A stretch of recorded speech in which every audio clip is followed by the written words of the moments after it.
আল্লামা সৈয়দ মোহাম্মদ তৈয়ব শাহ রহমতুল্লাহ আলাইহি এর বার্ষিক উরুস শরীফ ও দক্ষিণ আবদুল্লাপুর গাউসিয়া আহমদিয়া তৈবিয়া সুন্নিয়া মাদ্রাসার বার্ষিক সভা উপলক্ষে আজিমুশান নুরানি ওয়াজ মাহফিল অনুষ্ঠিত হয়েছে।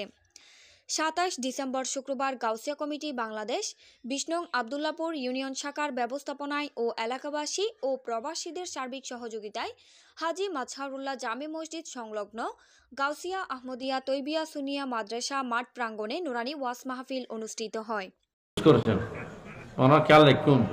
এই জুলুস নলি এই বর্তমান জমানা টিকে থাকার পর কঠিন জমানা এন অস্বীকৃত জমানাকে বহুত কে বহুত কিছু হয় জুলুসের মতো জুলুস বড় অস্ত্র এটাই বোম লাগছে না একসাথে জন্য এক জুলুসে চট্টগ্রাম সাইলাব চট্টগ্রাম কি সাইলাব এটা আর কোনো জুলুস আর কোনো করার প্রয়োজন নাই। সুতরাং এই জুলুসের বাণী হলেন কে আরে এরা পীরে তরিকত আল্লামা সৈয়দ মুহাম্মদ মসিউদ্দৌলা এর সভাপতিত্বে মাওলানা মোহাম্মদ শফিউল আজম আল কাদেরির সঞ্চালনায় প্রধান অতিথি হিসেবে উপস্থিত ছিলেন আঞ্জুমানে রহমানিয়া আহমদিয়া সুন্নিয়া ট্রাস্টের জেনারেল সেক্রেটারি আলহাজ মোহাম্মদ আনোয়ার হোসেন। প্রধান বক্তা ছিলেন চট্টগ্রাম বিশ্ববিদ্যালয়ের ইসলামের ইতিহাস সাংস্কৃতিক বিভাগের অধ্যাপক ডাক্তার এস.এম. বুরহানুদ্দিন। আমার পীর মুর্শিদের জন্য কেন আমি মিথ্যা কথা বলবো, এটা আমি আমার খোদার কসম আল্লাহ বিল্লাহ তাল্লাহ করে বলছি। অসংখ্য আলেমের স্মৃতিচারণায় পারস্পরিক কথোপকথনে আমি অনেককে এটা বলতে শুনেছি। আমি আমার এই কর্ণকুহরে আমি শুনেছি, আমি চামড়ার চোখে তাদেরকে দেখেছি। অনেক আলেম বলেছে আমরা টেস্ট করতে গিয়ে তার মুরিদে পরিণত হয়েছি। সুবহানাল্লাহ। বিশেষ বক্তা ছিলেন বক্তপুর শান্তিরহাট আহমদিয়া দাখিল মাদ্রাসার সুফার আল্লামা সরওয়ার আলম আল কাদেরি, হজরত মাওলানা মুনিরউদ্দিন জালালি। বিশেষ অতিথি ছিলেন মাস্টার খুরশেদুল আলম, এস.কে.এম. সেলিম, এলাকার গণ্যমান্য ব্যক্তিবর্গ সহ আরও অনেকেই।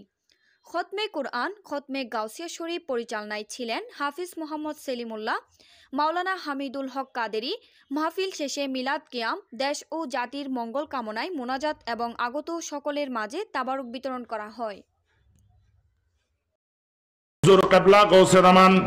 সৈয়দ মোহাম্মদ তৈয়ব শাহ কেবলায়ে আলম 2 বছর বয়সে যখন ওনার আম্মাজান শাহ সিরকুটের বিবি যখন এই সন্তানকে নিয়ে খাজা চৌরবির দরবারে গেল, খাজা চৌরবির দরবারে যাওয়া মাত্র খাজা চৌরবির কাছে আরজ পেশ করলেন, হুজুর তৈয়ব को तो 2 साल हो गया, इसको दूध से परहेज होना पड़ेगा। হুজুর ওনার বয়স তো 2 বছর হয়েছে, ওনাকে তো দুধ খাওয়া থেকে বিরত রাখতে হবে। খাজা চৌরবি তখন সাথে সাথে কি একটা কথা বলেছেন, আয় তৈয়ব তুম তো বড় হো গিয়া, তৈয়ব তুমি বড় হয়ে গিয়েছে, এখন আর দুধ পান করবে না। উচ্চ আওয়াজ দিয়ে বলেন না সুবহান।